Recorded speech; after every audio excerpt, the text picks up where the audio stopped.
Good morning, friends.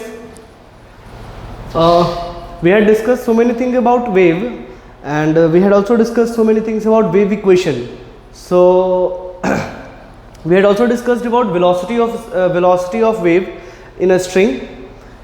Now take one more question on velocity of wave. That is, suppose it is given in the question like this.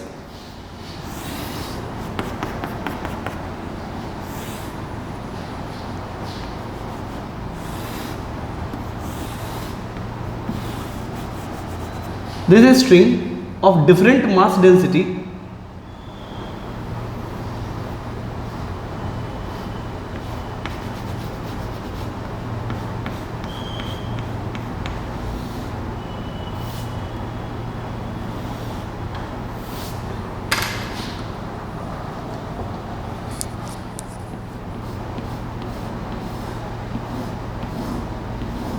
of different mass density.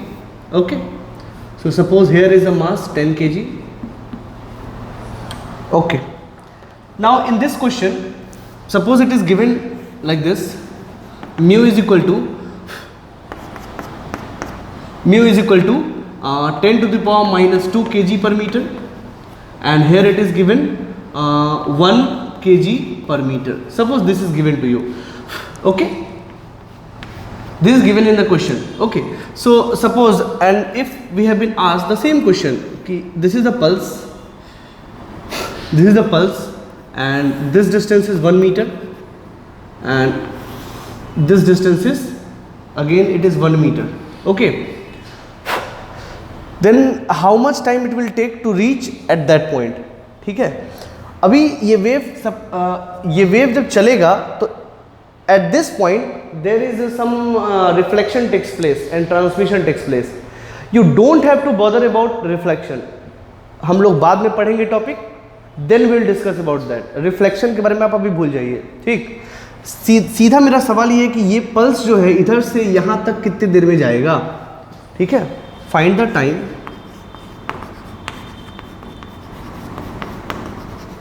Find the time.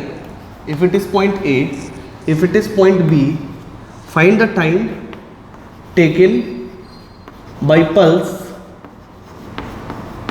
to reach from A to B. So simply this is the question, and ignore reflection. I am also giving it. Ignore reflection. Reflection at the junction. Junction पे हालांकि reflection होता है. At the junction. Junction. Okay. Junction बोले तो ये junction. Is this okay? तो चलिए फिर कॉमन सी बात है, इसमें हमको निकालना पड़ेगा क्या? टेंशन. अगर टेंशन देखा जाए तो इधर कितना है? This is 100 Newton. ठीक है. तो इधर 100 न्यूटन, दिस इज 100 न्यूटन.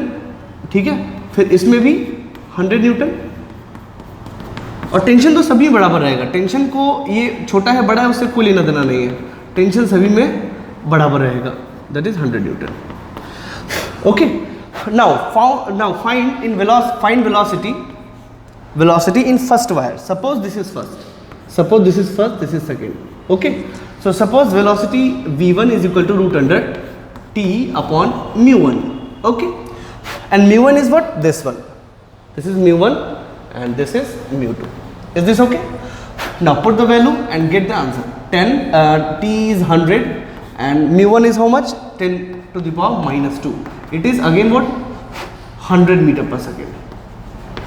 ठीक है.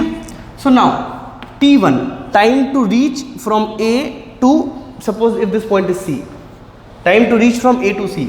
t1, time to reach from A to C. कितना हो जाएगा ये? That is t is equal to uniform velocity है वेव का. So यूनिफॉर्म वेलोसिटी तो कितना हो जाएगा? That is distance upon velocity. That is 1 meter upon 100 second. इतना लग गया. ठीक है. दूसरे के लिए तो v2 कितना हो जाएगा? रूट अंडर t तो उतना ही है और upon mu2. So it is how much? That is 100 and mu2 is given to be 1. So that is 10 meter per second. So now again t2, time taken to move from to move from C to B. Okay, that is equal to how much? That is 1 upon 10 second. So total time is how much? Total time is 1 upon 100 plus 1 upon 10. That is how much? 100.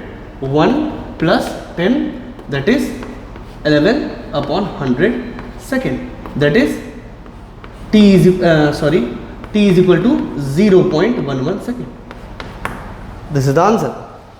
So इस तरह के सवाल को ऐसे करा जा सकता है. Here velocity v1 is 100 meter per second, which I had calculated, and here v2 is 10 meter per second, which I had also calculated.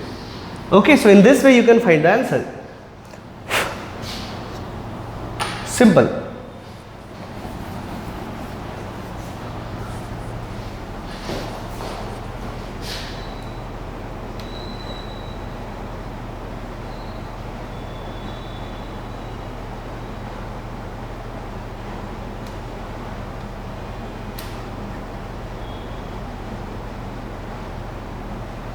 Okay, now come to another topic, that is energy. If a wave is traveling on a string, which wave? Sine wave. Then how much energy is taken at any point? Okay, and also we'll talk about average energy. Okay, so see, energy carried by string during sine wave propagation. तो जब sine wave चलता है string में तो उसमें कितना energy है जो किसी पॉइंट पे किसी समय पे कितना एनर्जी वो कैरी कर रहा है, हम ये निकाल सकते हैं. कैसे? चलो मैं बताता हूँ. इसके लिए मुझे डिराइव करना पड़ेगा, तो थोड़ा ध्यान से देखिएगा. देखिए, ये सपोज करिए कि ये एक स्ट्रिंग है, ठीक, और इसमें जो है ये चल रहा है वेव, साइन वेव. ओके, अच्छा, अब जरा ध्यान से देखिए कि ये है वो स्ट्रिंग. ये स्ट्रिंग पहले से ऐसा था, जब वो कैरी करने लगा तो ये ऐसा हो गया स्ट्रिंग, ठीक है. तो suppose at any point, this point, suppose this point, ठीक है, suppose this length is dx. हम लोग छोटे से लेंथ पे बात करेंगे और ताकि पूरे वेव को हम लोग समराइज कर सके और देख सके वहाँ पे कितना है, ठीक है. तो सपोज करिए हमने dx लिया और जिस पे हमको एनालिसिस करना है, तो यहाँ पे टेंशन कितना है? t. मान लीजिए स्ट्रिंग में टेंशन कितना है? t. ठीक है, स्ट्रिंग में टेंशन कितना है? t. That is t. Okay, now अब इसको हमको एनालाइज करना है, तो I am taking it to 20x zoom. 20x zoom करके अगर देखें तो हमको कुछ ऐसा नजर आएगा, बड़ा सा, ठीक है. This is tension t and here it is tension t. Okay, अच्छा, अब जरा देखिए इसका ओरिजिनल लेंथ कितना है. अगर ओरिजिनल लेंथ देखा जाता तो tx है. क्या ये थोड़ा खींच गया है?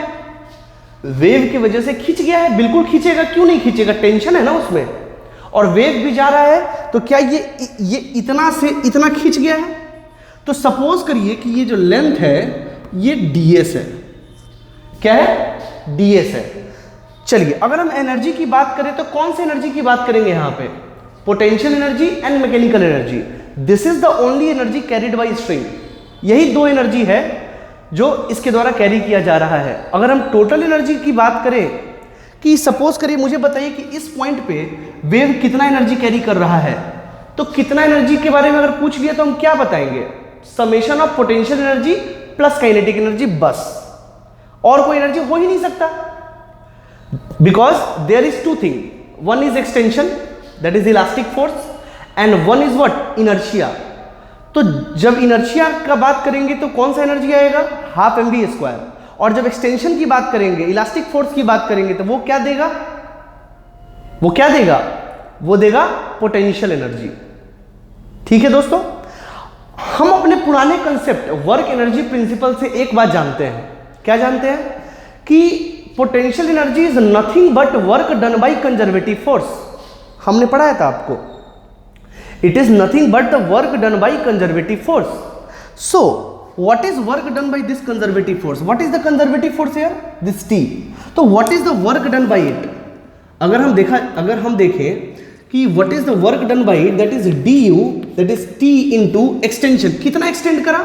ये पहले लेंथ इतना था, अब इतना हो गया, तो what is the extension? ds minus dx है या नहीं? इतना ही एक्सटेंशन हुआ ना, अभी ये इतना हो गया, पहले कितना था? इतना। तो जो this minus this that is the extension, जितना वो करा। ठीक है, अच्छा अब मुझे बताइए बहुत छोटा है या बहुत बड़ा है? बहुत छोटा है, d है ना, मैंने तो 20x जूम करके दिखाई इसलिए इतना बड़ा लग रहा है, बट एक्चुअली तो बहुत छोटा है। तो क्या हम इसको स्ट्रेट मान सकते हैं? आंसर है बिल्कुल मान सकते हैं। अगर हम स्ट्रेट माने तो ये कितना होगा? This is dx and suppose this is dy, and if it is straight line then I can apply also what? Pythagoras theorem. अब जरा ध्यान से देखिए, this ds would be equal to what? Root under dx square plus dy square, है या नहीं? Is this okay? So अगर हम यहां पे देखें तो du क्या हो जाएगा? du हो जाएगा root under dx square plus dy square minus dx। देख लीजिए अच्छे से, यही बेसिक है इसमें। अभी हम क्या निकाल रहे हैं? पोटेंशियल एनर्जी इस छोटे से लेंथ में, ध्यान दीजिएगा। ओके, नाउ सी, तब अगर देखेंगे कि du बराबर कितना हो गया भाई साहब? du बराबर हो गया t। अगर हम dx कॉमन ले लें इसमें से तो क्या होगा एक्सप्रेशन? dx, आप dx कॉमन लीजिए, बाहर ले लीजिए, dx that is root under 1 plus dy over dx का होल स्क्वायर माइनस 1। आप खुद से, ये मैथमेटिक्स से कोई दिक्कत नहीं है, dx मैंने कॉमन लिया है, अंदर dx स्क्वायर था, बाहर आएगा तो dx आएगा। यहाँ पे dx नहीं, इसलिए मैंने डिवाइड कर दिया dx से और उसका स्क्वायर, क्योंकि यहाँ पे dy स्क्वायर है, यहाँ पे dx स्क्वायर है। ठीक है, आई बात समझ में? तो अच्छा ठीक है भाई साहब, अब जरा ध्यान से देखिए, क्या ये dy बाई dx बहुत छोटा होगा या बहुत बड़ा होगा? अगर हम गौर से देखें तो dy बाई dx छोटा होगा कि बहुत बड़ा होगा? तो छोटा होगा। d की बात कर रहे हैं सर, इज वेरी स्मॉल। अगर ये स्मॉल है तो क्या हम बाइनोमियल? सो ओके स्टूडेंट्स, अगर यहाँ पे देखा जाए तो dx कॉमन ले लिया गया है, कोई बहुत बड़ी बात नहीं है। आपने dx जब कॉमन लेंगे आप तो यहाँ पे स्क्वायर था, वो बाहर आएगा तो स्क्वायर रूट के बाहर आएगा तो dx बचेगा, और यहाँ पे नहीं था इसलिए नीचे डिवाइड कर दिया मैंने और इधर से लिया तो यहाँ -1। Okay, so now what we have to calculate is basically potential energy per unit length. So it is du over dx is equal to t into, now if you see this dy by dx is very small. Why? Because dy, d का चर्चा कर रहे हैं तो dy upon dx is also very small, बहुत छोटा quantity है ये। अगर ये बहुत छोटा क्वांटिटी है तो क्या हम बाइनोमियल यूज कर सकते हैं? 1 upon 1 plus x to the power n is equal to 1 plus nx? Answer है of course we can use it, so just use it. So it is 1 plus 1 by 2 dy over dx minus 1। ये 1 से 1 चला गया, that is because why we have done this, because dy upon dx is what? Is very small, then we can use this. Okay, yes, this one. Okay, so now converting it into the partial differential equation, because here are two variables x and t. Now we have to here it is what? Differential of u with respect to x, and there is x and t both. So with respect to one variable if I want to take, I have to take partial differential equation, जो हम लोग को पता है। तो हमको लेना पड़ेगा डेवर u ओवर डेवर x is equal to t into डेवर y t बाई 2 डेवर y ओवर डेवर x का whole square. Okay, now suppose I am using the equation as y is equal to a, general equation of wave, sin kx minus omega t plus phi. This is the general equation of wave. So now what is del y upon del x? It is nothing but a k cos kx minus omega t plus phi. You can see it. आप देख भी सकते हो पहले. Okay. So now we have to put that equation here. Del u over del x is equal to t by 2, that is a square कर लीजिए आप, a square k square cos square kx minus omega t plus 5. Is this okay? आप इसको from 1 कर दीजिए, from 1, और यहां ले लीजिए इसको 1. Is this okay? चलिए, अब यहां तक हो गया काम. नाउ इसके बाद देखते हैं डेवर यू ओवर डेवर एक्स को क्या लिख सकते हैं हम. तो t बाई 2, अच्छा a स्क्वायर. अच्छा अब आप ये देखिए दोस्तों कि आप ये यूज करते थे k इंटू वी बराबर ओमेगा, तो क्या k को हम ओमेगा अपॉन वी लिख सकते हैं? क्यों नहीं लिख सकते हैं? So this k would be omega square upon v square, that is wave velocity, into t by 2 square. Yes, it is cos square kx minus omega t plus 5. ठीक है. नाउ अब हमको ये भी पता है कि t is equal to root under v is equal to root under t upon mu होता है. तो इससे हम ये लिख सकते हैं कि t is equal to what, v square times mu. This is 2. ठीक है. So from 2 here it is, that is डेवर u ओवर डेवर x is equal to t को लिख सकते हैं v square mu a square omega square upon v square. Okay, and here it is cos square kx minus omega t plus 5. Write it down. यहां पे आप v square को, अच्छा यहां पे 2 भी है, yes, t upon 2, v square से v स्क्वायर काट दीजिए एंड राइट इट डाउन. चलिए यहां पे लिख लेते हैं.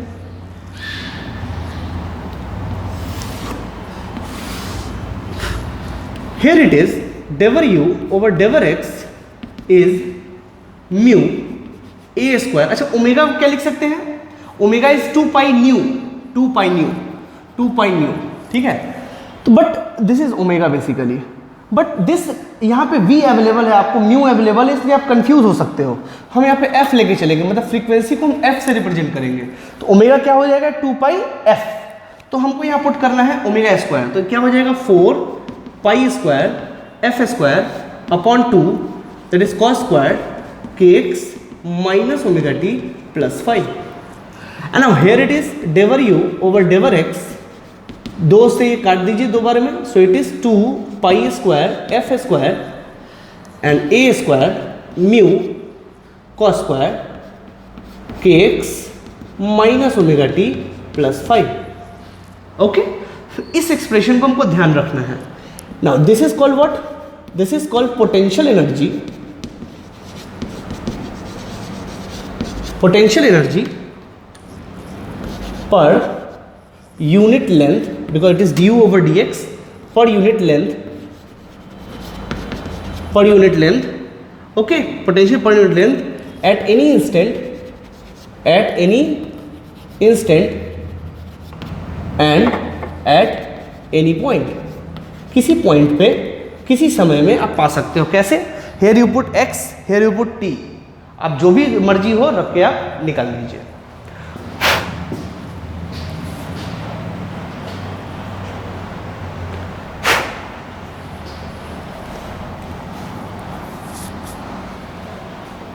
So do it.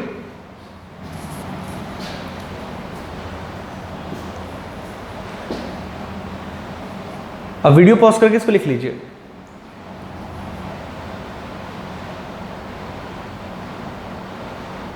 Okay, now come. इस पॉइंट पे हमने क्या निकाल लिया? Potential energy. क्या निकाल लिया? Potential energy. तो क्या इस पॉइंट के पास काइनेटिक एनर्जी भी होगा? आंसर है होगा. वो कैसे निकालेंगे? तो काइनेटिक एनर्जी का फॉर्मूला क्या होता है? Half m into v square, and v is what? Speed.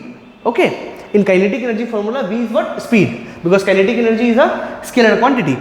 Okay, तो मुझे इतने ही दूर का निकालना है. अच्छा इसका मास कितना हो जाएगा, तो इसका मास हो जाएगा dm that is mu times dx। Y?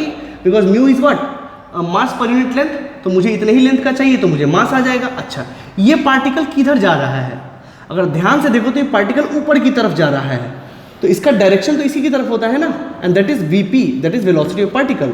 और इसको हम क्या बोलते हैं, डेवर वाई ओवर डेवर टी। आपको ये मैंने पढ़ाया है। सो चलिए वो भी निकाल लेते हैं।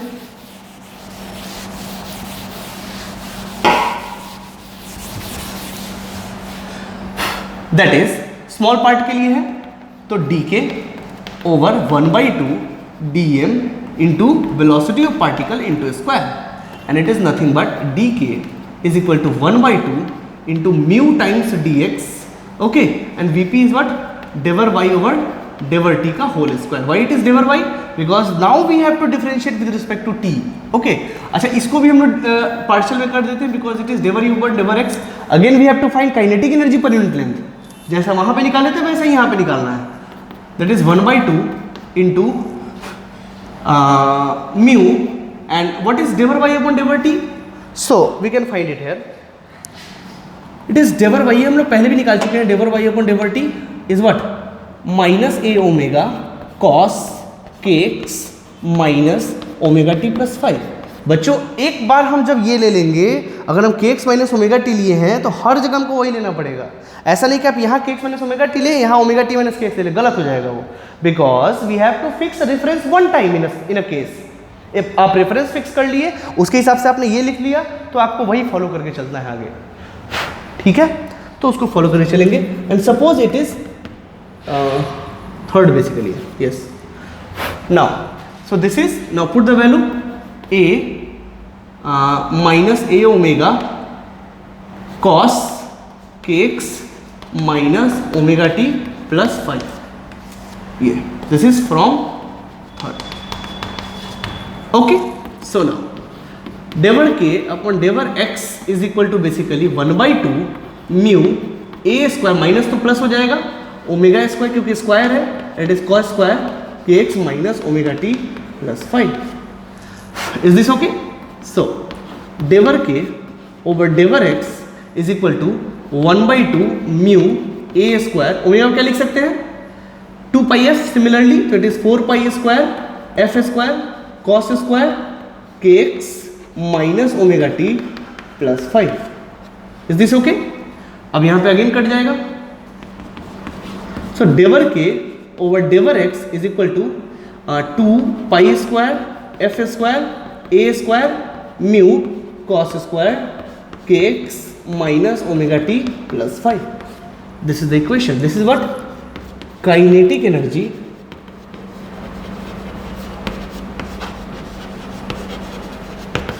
per unit length at any instant and at any point, ठीक है। अब आपको समझ में आया होगा कि हम क्यों इसको मैनिपुलेट कर रहे थे, एफ को उसमें लिख रहे थे उसमें लिख रहे थे, ताकि हमको सेम लेके आना था। देखो सेम है कि नहीं है, आंसर है हाँ सर सेम तो है। ये कुछ कहता भी है चीख चीख के, मैं बताता हूँ क्या कहता है, पहले आप इसको लिख लीजिए।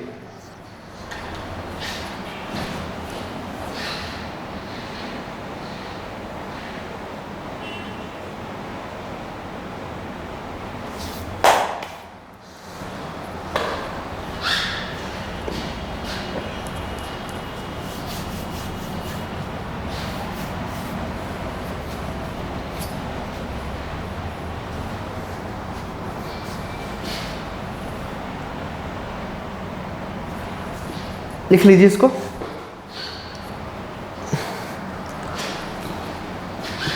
Okay now come.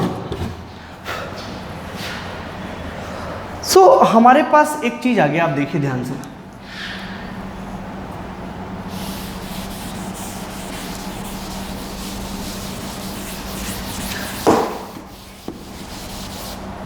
हमारे पास क्या क्या आ गया, तो हमारे पास आ गया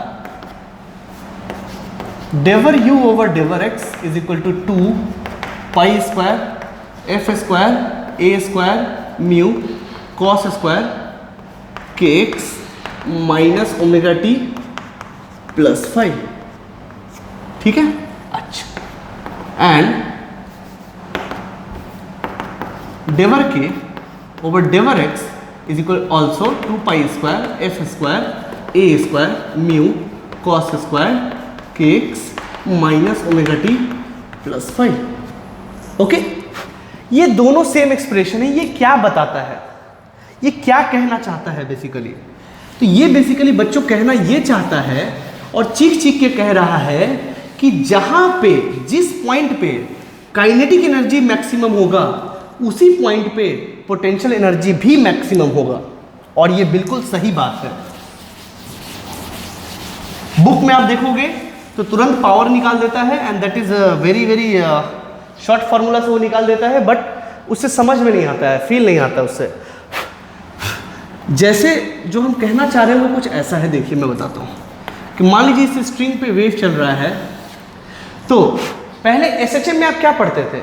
एसएचएम में आप पढ़ते थे कि जब एक्सट्रीम पोजीशन पे जाते हैं तो पोटेंशियल एनर्जी मैक्सिमम आता है, और जब मीन पोजीशन पे आते हैं तो काइनेटिक एनर्जी मैक्सिमम होता है ना। एक्सट्रीम पोजीशन पे पोटेंशियल एनर्जी मैक्सिमम होता है तो काइनेटिक एनर्जी जीरो होता है, और मीन पोजीशन पे काइनेटिक एनर्जी मैक्सिमम होता है तो पोटेंशियल एनर्जी जीरो होता है। ऐसा हमने एसएचएम में पढ़ा था। लेकिन वो चीज़ यहाँ नहीं होगा, गलत बात है, वो गलत चीज़ है। आप सोचोगे उल्टा। कहने का मतलब है पोटेंशियल एनर्जी मैक्सिमम कहाँ होगा? पोटेंशियल एनर्जी मैक्सिमम कहाँ होगा? तो इनर्शिया पे, मतलब मीन पोजीशन पे, यहाँ पे, वो तो होना ही है। Okay, is this okay? So suppose for any time suppose at t is equal to 0 I am asking about कि इस पॉइंट पे ऐसा वेव फॉर्म आया है, हमने t इक्वल 0 पे फोटो खींचा और फोटो खींच के हम ये यहाँ लगा दिया, this is at t equal to 0, ठीक है। और ऐसा सिचुएशन है कुछ, मान लीजिए, ठीक है। तो अगर हम x इज इक्वल टू 0 की बात करें तो put t is equal to 0 and put x is equal to 0 and according to curve phi is also 0. So it is cos square 0 and cos 0 is 1 and cos square is also 1. So it is maximum. Cos square x का maximum value 1 होगा, तो इसका maximum value कितना होगा? इतना। यानी कि अगर मीन पोजीशन पे जाहिर सा बात है काइनेटिक एनर्जी मैक्सिमम होता है, लेकिन वेव के केस में पोटेंशियल एनर्जी भी मैक्सिमम कहाँ होगा? यहीं पे होगा। यही बात मैं सिखाना चाहता था आपको।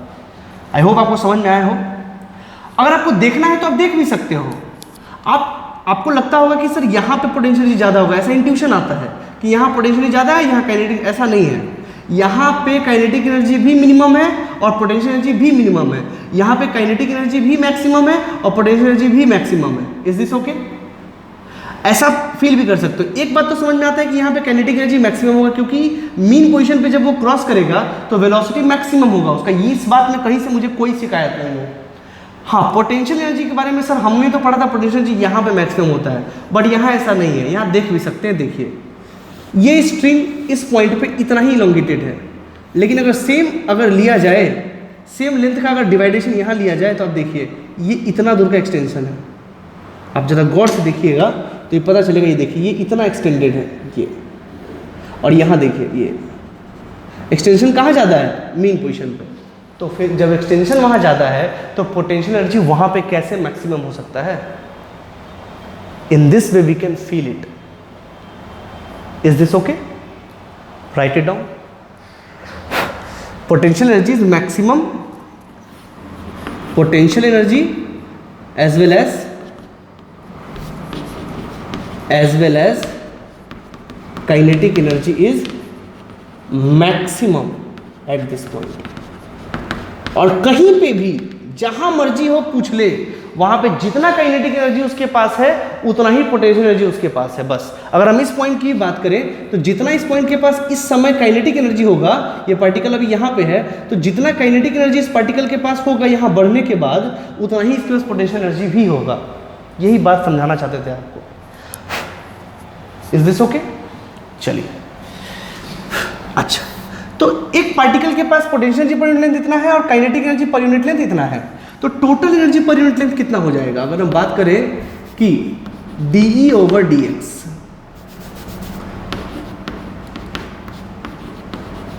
ये कितना हो जाएगा? तो इन दोनों का सम कि डेवर U/डेवर x प्लस डेवर K/डेवर x। So this is what total energy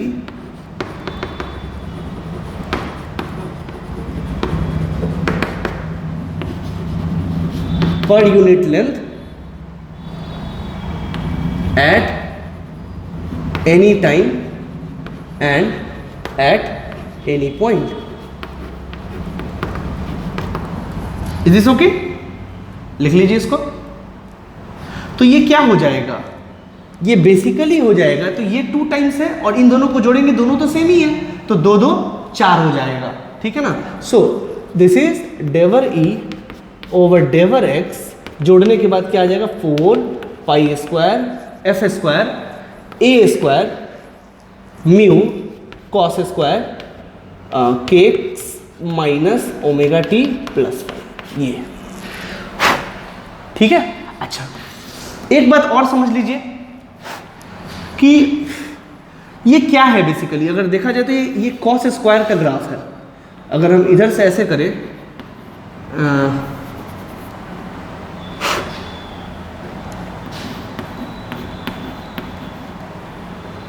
ठीक है,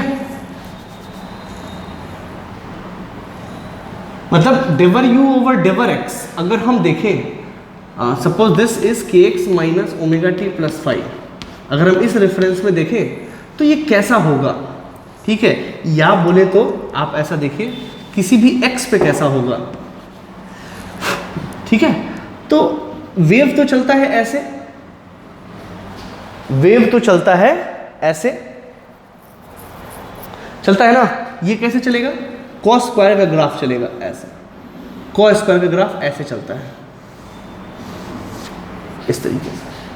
क्यों ऐसे हो गया, क्योंकि ये ऐसे होके ऐसे जाता, ठीक है। अब आप कॉस स्क्वायर ले लो तो यहां से आप कर लीजिए, ज़्यादा सही यही होता है, मैं बताऊं आपको। बेसिकली ये शुरू यहां से होगा, बट ओके इट इज डेवर यू ओवर डेवर एक्स, ये ऐसा होगा, ठीक है। तो ये ऐसा क्यों कि ये जाना चाहिए तो नीचे, बट वहां स्क्वायर है तो -1 का स्क्वायर क्या हो जाएगा +1, तो ये नीचे से ऊपर चलाएगा, बस ये ऐसा ऐसा ग्राफ चलेगा। अब चाहे किसका ही किसी का ही पूछ दे, आपसे अगर पूछ दे डेवर के ओवर डेवर एक्स, तो उसका भी ग्राफ कैसा होगा, ऐसा ही होगा, ये, ठीक है। चाहे डेवर ई ओवर डेवर एक्स पूछ दे तो भी उसका ग्राफ ऐसा ही होगा, ठीक है। लिख लीजिए इन सब बातों को।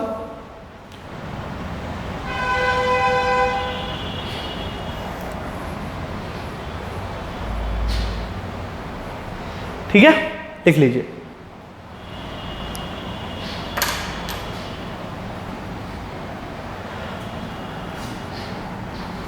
Write it down by pausing the video.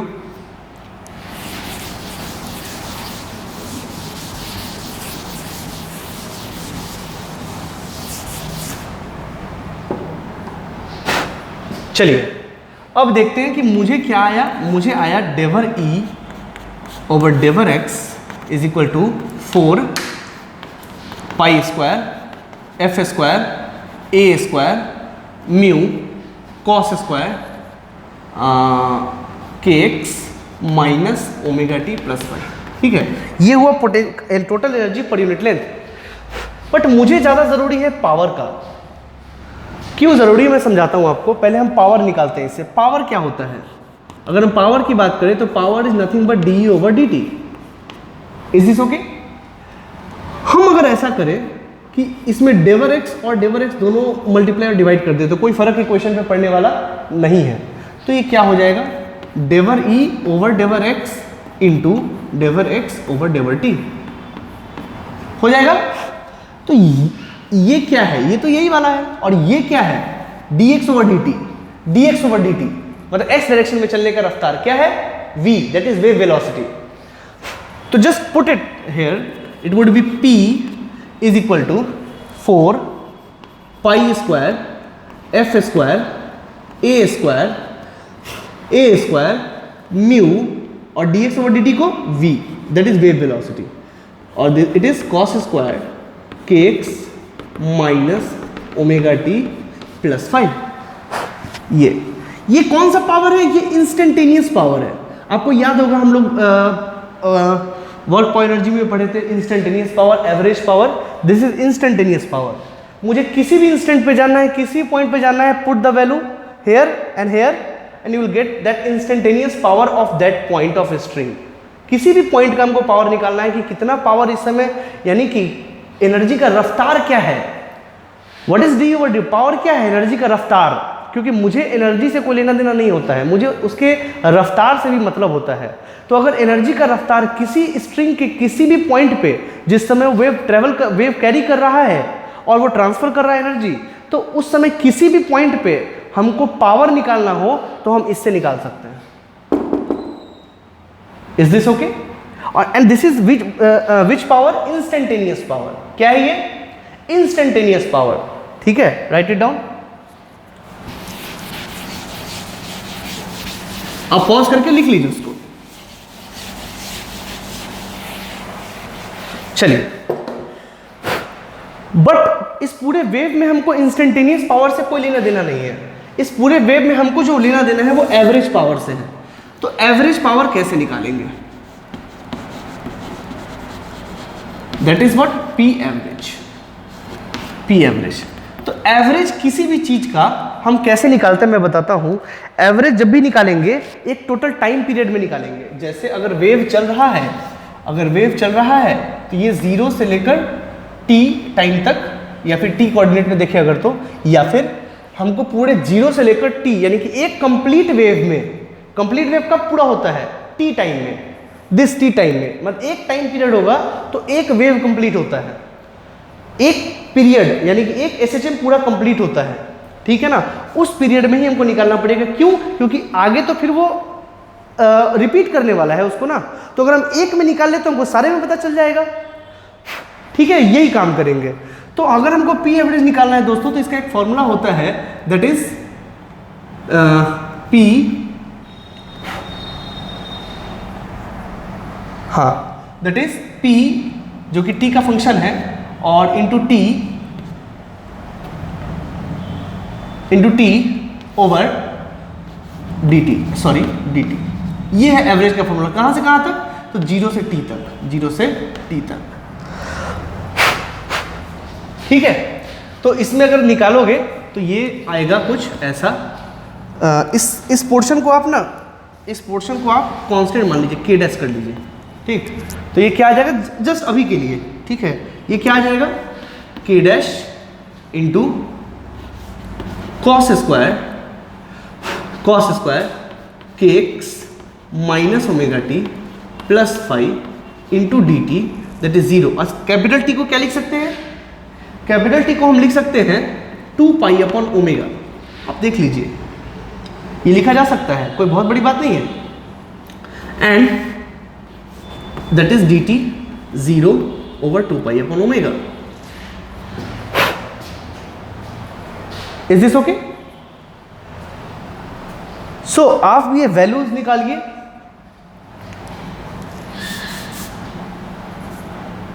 Okay, written? सो आपको क्या करना है? आपको वैल्यूज निकालना है। आपको, आप अगर इसमें पुट करके वैल्यूज निकालोगे तो यू विल गेट व्हाट? के डैश इंटू 1/2। इसका वैल्यू आपको 1/2 आएगा, आप करके देख सकते हैं, मुझे कोई दिक्कत नहीं है। ठीक है, कॉस स्क्वायर का है तो 1 plus sine square k x minus omega t plus 5, तो 1 का हो जाएगा टी और माइनस साइन का फंक्शन, तो साइन का फंक्शन 0 आए। आप करके देख लीजिए, मैं कर देता हूँ। चलिए ऊपर करते हैं तो के डैश, और ये आता है दिस इज 1 प्लस साइन, ऐसे ही करते हैं ना, साइन, सॉरी 1 प्लस कॉस 2 के x minus omega t plus 5 D T. इसको ऐसे लिख सकते हैं ताकि हमको इंटीग्रेट करना है, डिवाइडेड बाय 2। ओके, और इट इज हेयर नाउ 0 से 2 pi by omega into D T, this is 0 से 2 पाई बाई ओमेगा। ठीक है, so if you put it, if you just solve it, आप इसको लिख लीजिए पहले, मैं सॉल्व कर देता हूँ इसे।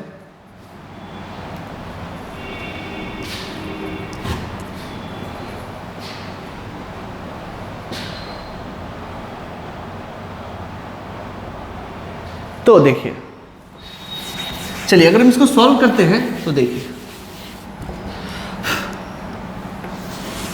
सॉल्व करेंगे तो क्या आएगा, P average is equal to के डैश इज इक्वल टू के डैश अपॉन 2, और ये इसको इंटीग्रेट करेंगे तो ये आ जाएगा टी, कहाँ से कहाँ तक, अच्छा इसको 0 से t करना हो तो 0 से t भी कर सकते, कोई दिक्कत नहीं है, 0 से t, उसी को 2 पाई अपॉन ओमेगा लिख रहे थे, एनीवे आप t भी कर सकते हैं, plus cos 2kx minus omega t plus 5 dt।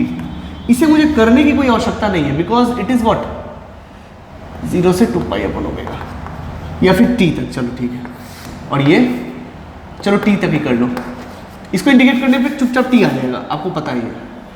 तो ये cos का करेंगे तो साइन आएगा, ठीक है, और साइन जो होता है दिस इज, इसका साइन आएगा, और ध्यान से देखेंगे, अगर आप ध्यान से देखो तो इट इज व्हाट, बेसिकली अगर ये देखा जाए तो cos theta into D theta है, मतलब या फिर ऐसा कर लो cos omega T into D T है, बेसिकली है तो ये है, ठीक है। तो देखिए अगर हम देखा जाए तो cos का कर्व ऐसा चलता है ना, ये 0 और ये t तक, मुझे कहाँ तक करना है, 0 से लेकर t तक, और इंटीग्रेशन क्या होता है basically, area under the curve. So अगर आप ध्यान से देखो, अगर ये cos ओमेगा टी है, अगर आप ध्यान से देखो तो जितना नीचे का एरिया है उतना ही ऊपर का एरिया है, ये देखो ये और ये, तो 0 से t तक में this is plus and this is minus, तो क्या हो जाएगा 0, क्या हो जाएगा 0। तो can I put 0 here, answer है yes. So it is P average is equal to के डैश बाई 2, और यहाँ आएगा t और वो हो जाएगा 0 अपॉन t, ये t से t कट जाएगा, दैट इज के डैश बाई 2, यानी कि पी एवरेज इंटू के डैश इंटू 1/2। कहने का मतलब है कि कॉस स्क्वायर थीटा का जो एवरेज आता है वो 1/2 ही आता है, और आप ऐसे भी देख सकते हो, आपने ग्राफ देखा अभी, अगर हम बात करें cos स्क्वायर ओमेगा टी और t, इसके ग्राफ कैसा आएगा, ऐसा। अगर आप ध्यान से देखो तो मैक्सिमम कितना है, इतना, और मिनिमम कितना है, तो 0 है ना। अब आप देख लीजिए मैक्सिमम कितना है ये, और मिनिमम कितना है, 0। सपोज इफ इट इज 1, तो मैक्सिमम कितना है 1 और मिनिमम कितना है 0, -1 आने का यहाँ सवाल ही नहीं है। तो maximum is 1 and minimum is 0। So if you put it average, that is minimum plus maximum by 2, that is 1/2। यहाँ से भी वो सिंपली आ जाता है, इसमें कोई बहुत बड़ा लॉजिक लगाने की आवश्यकता नहीं है, आप ऐसे भी देख सकते हो। तो वो तो एक तरीका है किसी भी चीज़ का एवरेज निकालने के लिए, ठीक है, किसी भी चीज़ का एवरेज निकालने का वो मेथड है, तो वो मेथड यूज़ करके भी निकाल सकते हैं, डायरेक्ट वे से भी देख सकते हैं, ठीक है, कोई बहुत बड़ी बात नहीं है, ठीक है। तो बेसिकली ये फॉर्मूला यूज़ करके हमको क्या आ गया कि पी एवरेज हम निकाल सकते हैं। चलिए इसको लिख लीजिए आप, हम लोग पी एवरेज निकालते हैं फिर।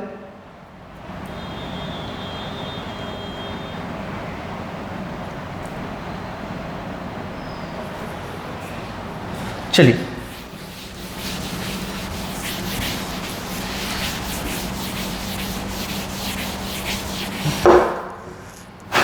सो P average for a time period, एक पूरे टाइम पीरियड के लिए क्या आ जाएगा, that comes to be 4 pi square A square F square mu V और इंटू कॉस स्क्वायर एवरेज का क्या हो जाएगा 1/2, एक पूरे टाइम पीरियड के लिए। तो ये क्या हो जाएगा, 2 से 2 काट दो, so this is P average, that is 2 pi square A square F square mu V. इस एक्सप्रेशन को आपको याद रखना पड़ेगा, this is what, average power transmitted in a string over a time period। तो अगर बात किया जाए तो स्ट्रिंग एक वक्त में पूरा का पूरा एक्सटेंड नहीं है, कभी न कभी रेस्ट पे आता है, फिर मैक्सिमम पे जाता है, फिर रेस्ट पे आता है उसका पार्टिकल, फिर उस पे जाता है। तो ऐसे केसेस में अगर हम एवरेज पावर लेके चले, क्योंकि कभी कभी 0 होता है, कभी कभी मैक्सिमम होता है, कभी 0 कभी मैक्सिमम, कभी 0 कभी मैक्सिमम, तो हम लोग क्या लेके चले भाई, हमको तो एक बताइए जो हम लेके चले पूरे में, हम ये कह सके कि एक इतना वैल्यू ले लीजिए, ये पूरे में चल जाएगा आपका, दैट इज एवरेज वैल्यू। जैसे क्लास में 40 बच्चे हैं, उनका अगर रिजल्ट जानना है तो मैं एक टीचर से पूछूं कि बताओ इस क्लास का रिजल्ट क्या है, तो वो मुझे सारे बच्चों का रिजल्ट नहीं बताएगा, वो एक एवरेज बताएगा कि हाँ इसका एवरेज रिजल्ट जो है 70% है, मतलब 70% है। ठीक है, तो हम समझ जाएंगे कि ये क्लास कैसा है। A section, B section, C section, suppose C section में 60% वाले बच्चे हैं, तो व्हाट इज द 60%? क्या सारे का परसेंटेज 60% है? नहीं, उस क्लास का एवरेज 60% है। Is this okay? That is why, और वो एक काफ़ी आसान वैल्यू है जिससे हम पता कर सकते हैं कि हाँ एक होल एंड सोल क्या है, तो यही वो एवरेज है, दिस इज एवरेज पावर। इस पूरे घटना में जब स्ट्रिंग वो एनर्जी यहाँ से लेकर वहाँ जा रहा था तो कभी उसका पावर 0 हो रहा था, कभी उसका पावर मैक्सिमम हो रहा था। सो हम लोग डिसाइड ही नहीं कर पा रहे थे कि 0 ले या मैक्सिमम ले, तो हम लोगों के बोलचाल की भाषा में अच्छा भाई एवरेज बता दो जो यहाँ से वहाँ तक वो कैरी करता है, तो this is the average basically. Okay, write it down.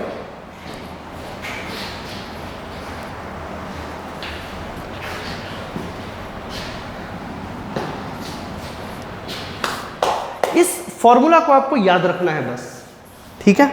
चलिए,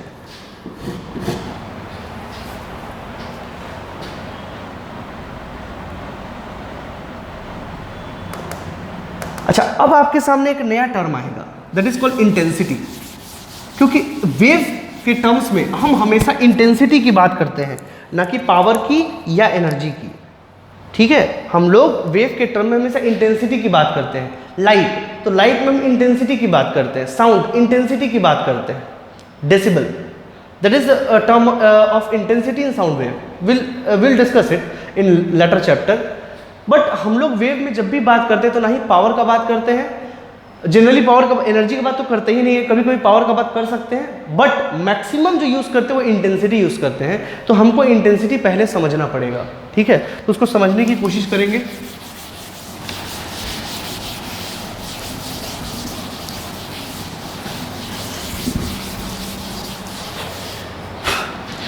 चलिए इसको समझने की कोशिश करते हैं, आई होप आपको समझा पाए हम।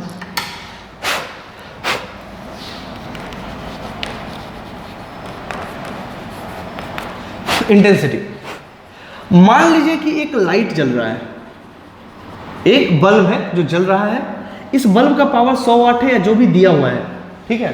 बल्ब का पावर एनर्जी थोड़ी देगा, वो तो वाट में देगा, क्योंकि मुझे रफ्तार से मतलब है। तो इस बॉल का पावर है P। अब ये लाइट जलता है तो light is an electromagnetic wave, तो ये वेव के फॉर्म में पूरा फैलेगा। कैसे फैलेगा, सर्कल में या स्फीयर में? आंसर स्फेरिकल, पूरा फैलेगा। तो ये पूरा फैला, ये पूरा फैला सेंटर। ओके, ये एक बल्ब है जिसका पावर P है और इसका एनर्जी क्या कर रहा है, पूरे जगह पे फैल रहा है, जहां जहां तक ये फैल सकता है, ठीक है। तो मान लीजिए एक टाइम पे इसका पूरा, अच्छा इसका पूरा का पूरा एनर्जी कैसा है, स्फेरिकल। इसको स्फेरिकल वेव फ्रंट भी बोलते हैं, मैं बताऊंगा वेव फ्रंट क्या होता है वेव ऑप्टिक्स में। बेसिकली इसको एक वेव फ्रंट बोलते हैं। मतलब क्या है, एक पूरा स्फीयर है जो इसका पावर कैरी करके आगे बढ़ रहा है। जैसे इसका पावर कभी ना कभी ऐसा यहाँ रहा होगा और ये बढ़ते बढ़ते बढ़ते यहाँ जाएगा, फिर बढ़ते बढ़ते बढ़ते यहाँ पे आएगा, फिर बढ़ते बढ़ते ऐसे ऐसे आगे आगे बढ़ता चला जाएगा। तो इसका जो बल्ब है, वो बल्ब का पहले पावर निकला ऐसा, फिर वो ऐसे ऐसे ऐसे बढ़ते निकलता। जैसे कैसे पानी में आप ये पेबल डालो, एक छोटा सा पेबल डालो, तो क्या करेगा, वो ऐसे जैसे फैलता चला जाएगा। तो वो क्या करेगा, उस समय जो आपने एनर्जी दिया, उस एनर्जी को लेके वो पूरी जगह जहां जहां तक फैल सकता है वहां तक वो फैल जाएगा, ठीक है। तो मान लीजिए कि जिस समय हम फेंक रहे थे उस समय ऊपर से फेंके तो एक हाइट पे, निश्चित हाइट पे हो गया। तो हाइट पे गया तो उस समय उसके पास कुछ ना कुछ वेलोसिटी आया होगा और उसके पास कुछ ना कुछ एनर्जी रहा होगा। सो सपोज करिए एनर्जी पर यूनिट टाइम उस समय 10 वाट हम दिए उस पानी में सेंटर पे, तो वो पूरा ऐसे होके गया। अब जरा सोचिए एक समय पे एक फोटो खींच लीजिए, तो उस समय एक सर्कल आपको दिखाई देगा। तो उस पूरे सर्कल में अगर उस पार्टिकल के, सारे पार्टिकल के एनर्जी को जोड़ लिया जाए तो कितना होगा, अगर पावर को जोड़ लिया जाए तो कितना होगा, 10 वाट। कितना होगा, 10 वाट। फिर आगे बढ़ेगा तो फिर सारे पार्टिकल के पावर को जोड़ लिया जाए तो क्या होगा, 10 वाट। तो वो 10 वाट को लेके क्या कर रहा है, फैल रहा है। वो 10 वाट को लेके क्या कर रहा है, फैल रहा है पूरा हर जगह। उसी तरह ये जो बल्ब है जब ये जला तो ये स्फेरिकली गया, चारों तरफ गया। तो मान लीजिए पावर अगर 100 वाट का है तो इस पूरे पार्टिकल में जितना स्फेयर ये बना पूरा, उस पूरे स्फेयर के पार्टिकल्स के पास पूरे उसके स्फेयर में जितना भी पार्टिकल है, अगर उस सारे पावर को अगर जोड़ लिया जाए तो उसका पावर कितना होगा? तो इतना ही होगा जितना वो छोड़ा है, ज़्यादा थोड़ी ना बढ़ जाएगा। ऐसा तो नहीं कि सराउंडिंग से उसको पावर मिल जाएगा। तो सराउंडिंग जितना पावर पी है उसके पूरे के पास उतना है, मतलब पूरे के पास, पूरे पार्टिकल के पास जितना। मैं अगर पूछे कि यहाँ पे जितने भी पार्टिकल है स्फेरिकल, इस स्फेयर में जितने भी पार्टिकल है या जितना भी लाइट एनर्जी है, सभी को अगर जोड़ लिया जाए तो वो उसका पावर कितना है? पी के बराबर है। यहाँ पे भी देखा जाए तो पूरे पार्टिकल के पास, पूरे पॉइंट पे अगर सारे पावर को जोड़ लिया जाए, इस पॉइंट की पावर, इस पॉइंट की पावर, इस पॉइंट का पावर, सारे स्फेरिकली पूरे पॉइंट की पावर को जोड़ लिया जाए तो उसका पावर कितना होगा? इतना होगा। उसी तरह यहाँ पे देखा जाए तो कितना होगा? इतना ही होगा पूरे जगह पे। समझ आ रहा है? अच्छा, मान लीजिए कि ये एक डिस्टेंस r है और ये एक डिस्टेंस r डैश है जो कि ग्रेटर देन r है, वो दिख भी रहा है। ठीक है, तो मेरा कहने का मतलब है कि अगर हम अपने आंख से देखें, अगर हम यहां पे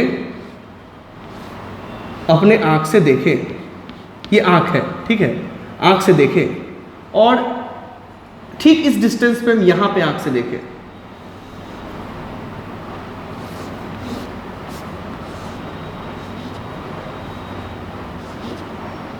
ये देखिए, ठीक है। तो मुझे बताइए, मुझे ज्यादा लाइट कहां नजर आएगा, यहां पे या यहां पे? आंसर है ऑब्वियस सी बात है यहां पे। कैसे? मैं बताता हूं आपको कैसे। सपोज इस आंख में जितना एनर्जी इस पॉइंट पे जा रहा है वो कितना है, तो ध्यान से देखिए। अगर ये बल्ब बी है, पी है, मतलब इसका पावर r डिस्टेंस पे जो आंख गया यहां पे, और उसका मान लीजिए कि जो रेडियस है इस आंख का, सपोज कर इसको r ले लीजिए, कैपिटल R, क्योंकि ज़्यादा अच्छा रहेगा, r डैश, और इसको r ले लीजिए, ठीक है। तो सपोज करिए कि ये r डिस्टेंस पे, और इसका जो इस आंख का जिसमें लाइट घुस रहा है उसका रेडियस, अरे अंदर जो जा रहा है वो भी तो गोल गोल प्यूपिल में जाता है ना, तो प्यूपिल का भी कोई ना कोई रेडियस तो होगा ना। मान लीजिए वो r है, हाँ ये बात अलग है कि r is very very less than r, ठीक है, कोई बात नहीं, बट कुछ ना कुछ तो है, ठीक है। और दूसरे केस में एक हम यहां आ गए जो कि r डैश पे है, यहां पे भी देखें तो आंख का रेडियस थोड़ी ना चेंज हो जाएगा, वो तो उतना ही है, हाँ ये चेंज हो गया है। और फिर जब r बहुत छोटा छोटा r से है तो r डैश से भी तो बहुत छोटा होगा। तो इस केस में अगर हम बात करें कि एनर्जी पर सेकेंड कितना मेरे आंख में जा रहा है, मतलब कितना पावर मेरे आंख में जा रहा है, दैट इज एनर्जी पर सेकेंड, यही होता है ना पावर। तो कितना मेरे आंख में घुस रहा है, एनर्जी का कितना रफ्तार मेरे आंख में घुस रहा है, तो दैट इज क्या, तो ये पावर पूरे में कितना है, 4 पाई r स्क्वायर p है। तो इसको यूनिटरी मेथड से करेंगे तो p अपॉन 4 पाई r स्क्वायर इनटू, मतलब अरे भाई ये यूज करते थे यूनिटरी मेथड कि 4 पाई r स्क्वायर, यानी कि पूरे सरफेस में पावर कितना है, तो p, 4 पाई स्क्वायर में पावर कितना है, तो p। इसलिए पाई r स्क्वायर घुसने, अब इसमें तो इतना ही घुसेगा ना, पाई r स्क्वायर, छोटा r स्क्वायर में कितना होगा, सपोज अगर यूनिट में होगा तो p अपॉन 4 पाई, पहले बचपन में करते थे, और इसलिए पाई r स्क्वायर बचपन की तरह p अपॉन 4 पाई r स्क्वायर इंटू पाई r स्क्वायर करते थे ना, ये काम याद करो। वही यहाँ पे करेंगे कि एनर्जी पर सेकेंड जो मेरे आंख में घुस रहा है that is E upon S is equal to pi r square. और अगर यहाँ पे बात करें अगर कि यहाँ पे कितना एनर्जी पर सेकेंड घुस रहा है मेरे आंख में, that is P 4 pi r dash square into pi r square, उसी तरीके से, ठीक है। तो अगर हम आपसे पूछे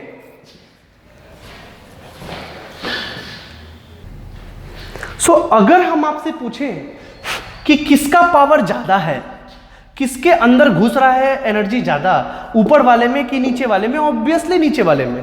सपोज अगर r डैश जो है वो 2r है तो ये कितना हो जाएगा, इस समय पावर कितना हो जाएगा, 4 पाई 2r का whole square into pi R square. ये कितना हो गया भाई, तो 1/4 times p upon 4 pi R square into pi R square, यानी कि 1 चौथाई हो गया उसका, मतलब 1/4 जितना इधर आ रहा है यहाँ पे 1/4 आ रहा है।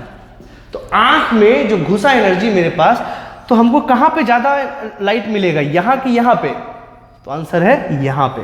क्यों मिलेगा, दैट इज द आंसर। ठीक, अच्छा, तो इसी को बेटा कहते हैं इंटेंसिटी। ठीक है, तो इंटेंसिटी को कैसे डिफाइन करते हैं,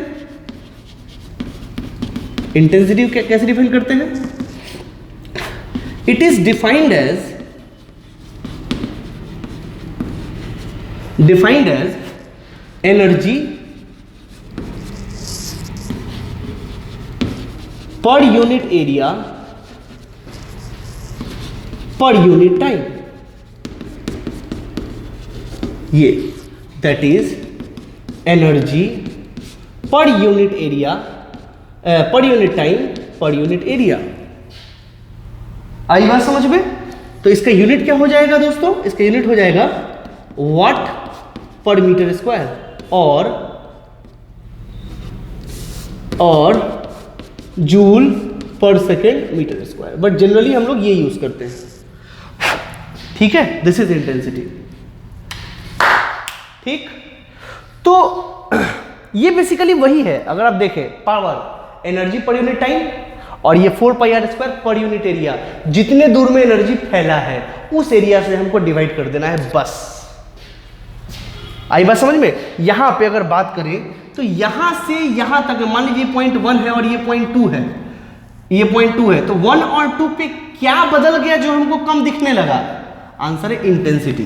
तो यहां पे इंटेंसिटी I1 था और यहां पे इंटेंसिटी I2 था, और I2 जो है वो कम है I1 से। आई बात समझ में? लिख डालिए इसको।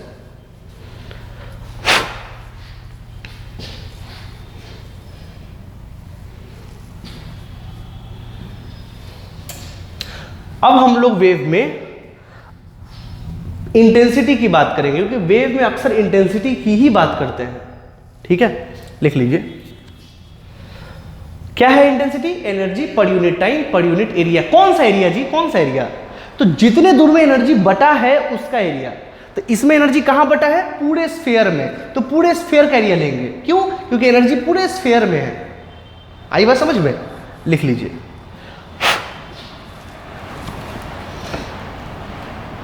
अब वीडियो पॉज करिए, इसको लिख लीजिए। बड़ा ही इंपॉर्टेंट कंसेप्ट है, बाद में लाइट में बहुत आता है ये।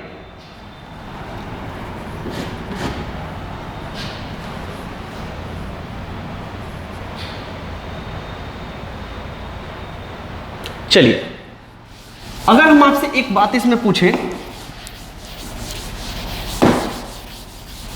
अगर हम आपसे एक बात इसमें पूछें कि बताओ भाई I1 कितना है, that is P upon 4 pi R square. अच्छा भाई बताओ I2 कितना है, तो nothing but P upon 4 pi R dash square. क्यों लिए 4 पाई आर डैश स्क्वायर? क्यों लिए? क्योंकि उस जगह पे, उस पूरे स्फीयर में जिसका रेडियस आर डैश है, उसमें पूरा P बटा हुआ है, दैट इज दिस वन। तो अगर हम इसका रेशियो ले लें I1 upon I2, it is what? आप अगर देखोगे करके तो it would be R dash square upon R square. ठीक है, तो यानी कि I1 पे R है और I2 पे R डैश स्क्वायर है। मतलब यहां से हमको एक चीज नजर आता है, I is inversely proportional to R square for this case. R जैसे जैसे बढ़ाओगे उसका स्क्वायर टाइम इंटेंसिटी घटता चलेगा। इसीलिए जब दूर जाते हैं तो लाइटें कम दिखने लगती है या सुनाई भी कम देने लगता है। ये देखने के लिए भी एप्लीकेबल है और सुनने के लिए भी एप्लीकेबल है। लिख लीजिए इसको।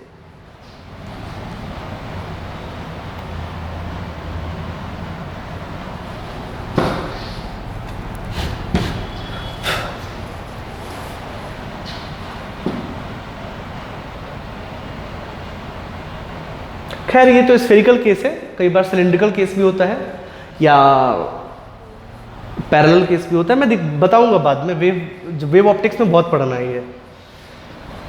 चलिए, ये तो मैंने बस समझाया क्योंकि मुझे इंटेंसिटी का आवश्यकता है यहाँ पे। चलिए देखिए, तो इंटेंसिटी मैंने पढ़ा कि इंटेंसिटी क्या होता है। तो अब हम आते हैं वापस अपने स्ट्रिंग पे। तो ये स्ट्रिंग है,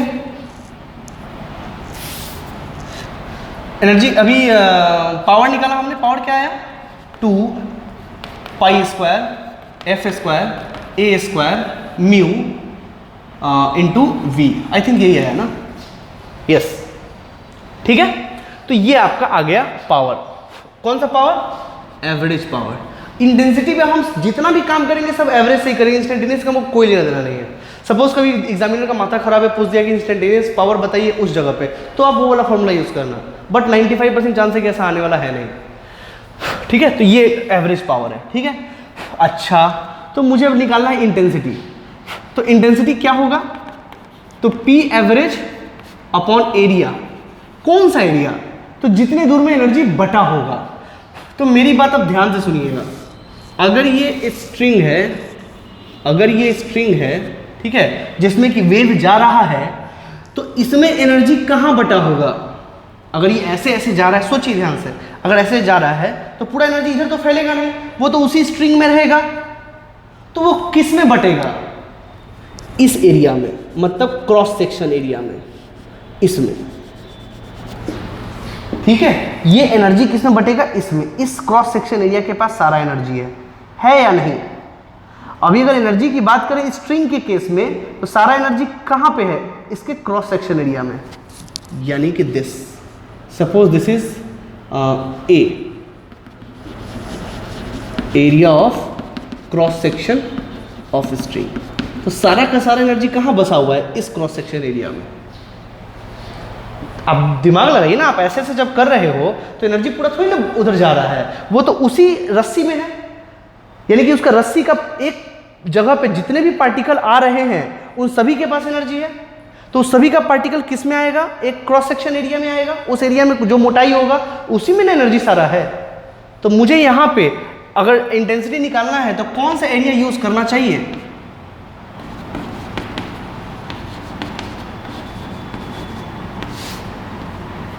ए। ये अलग है, ये एम्पलीट्यूड है, ये क्रॉस सेक्शन एरिया है दोस्तों, ठीक। अच्छा, सपोज करिए इसका लेंथ L है और इसका मास जो है वो m है, तो रो क्या होगा। अगर रो की बात करें तो मास पर यूनिट वॉल्यूम, तो वॉल्यूम कितना हो जाएगा इसका, cross section area into length. अच्छा, ये क्या होता है, ये क्या होता है, mass per unit length, mu, and that is mu upon area. तो म्यू अपॉन ए को क्या हम रो लिख सकते हैं, आंसर लिख सकते हैं। तो दोस्तों यहां से इसको हम लोग रो लिखेंगे। तो this intensity is equal to 2 pi square F square A square rho और B.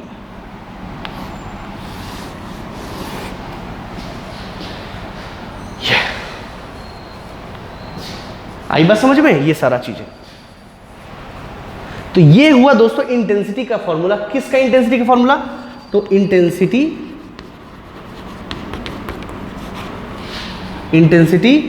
Of sine wave travelling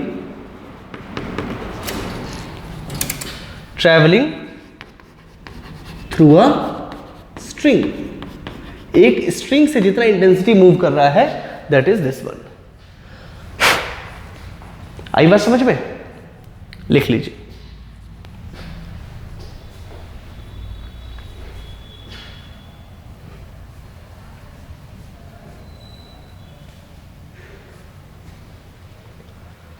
Is this okay?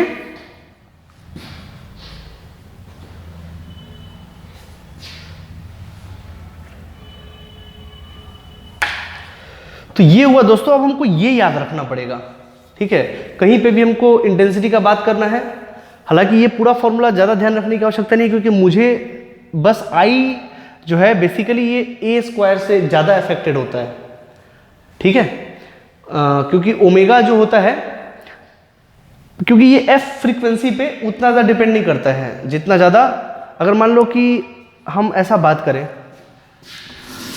मान लो ये दो धागा है, दोनों सेम है, आइडेंटिकल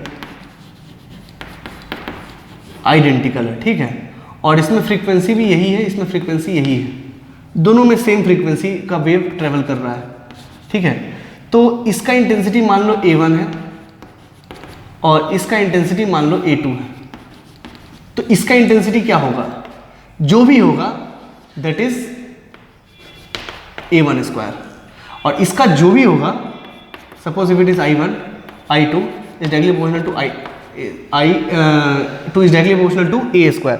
क्यों? क्योंकि फ्रीक्वेंसी से में देखिए यहाँ पे ये कांस्टेंट है, दोनों में फ्रीक्वेंसी मैंने कांस्टेंट कर दिया, और मटेरियल सेम है, आइडेंटिकल है। अगर आइडेंटिकल है तो रो भी वही रहेगा दोनों का, और रो अगर एक है तो दोनों में टेंशन भी बराबर ही है, टेंशन भी दोनों में क्या है, बराबर ही है, टेंशन T टेंशन ही बराबर ही है।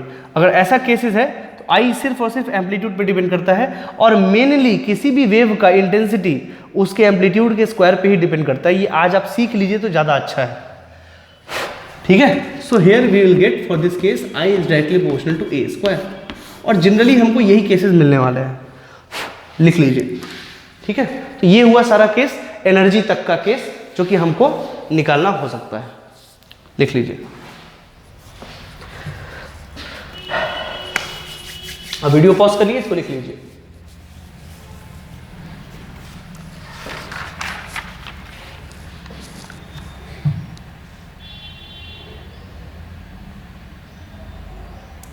चलिए दोस्तों, अब देखिए come to S C Verma book में आप एक्सरसाइज आप अभी पूरा उसके ऊपर वाला ऑब्जेक्टिव 1 ऑब्जेक्टिव 2 देख सकते हैं, बट कहीं कहीं फंसेंगे भी, तो फंसेंगे। कुछ रिफ्लेक्शन का पोर्शन है वो भी देखेंगे, वो पढ़ना पड़ेगा हम लोगों को, तो उसके बाद फिर वो बनाइएगा। मतलब ऑब्जेक्टिव 1 2 आप लास्ट में बनाइए, ठीक है। पहले आप एक्सरसाइज बनाते हैं जहाँ तक हम लोग पढ़ चुके हैं। तो आप बेसिकली क्वेश्चन नंबर 1 से लेकर 1 2 जो मैंने डिस्कस कर दिया है बहुत सारी बातें, 1 to 30 आप कर सकते हैं accept 16।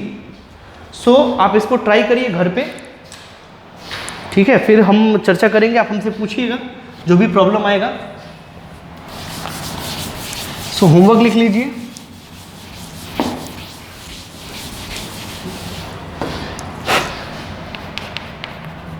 Homework SCV question number 1 to 30 except question number 16 रहने दीजिए, वो रिफ्लेक्शन के बाद क्योंकि उसका कंसेप्ट है, उसके बाद बनाएंगे उसको, ठीक है। बट 1 से लेकर 30 तक मैंने आपको पढ़ा दिया है, आप उसको सॉल्व करिए, सॉल्व होगा, और जो भी प्रॉब्लम हो मुझसे ग्रुप में पूछ लीजिए, ठीक है।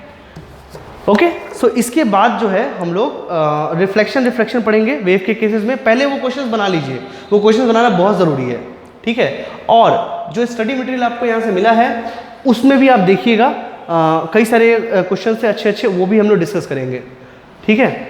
बट वो लास्ट में डिस्कस करेंगे, पहले आप SCV का जितना क्वेश्चन मैंने दिया वो बना लीजिए आप, ये बहुत इंपॉर्टेंट होगा, और जो भी प्रॉब्लम है मेरे से पूछ लीजिए, ठीक है। Thank you.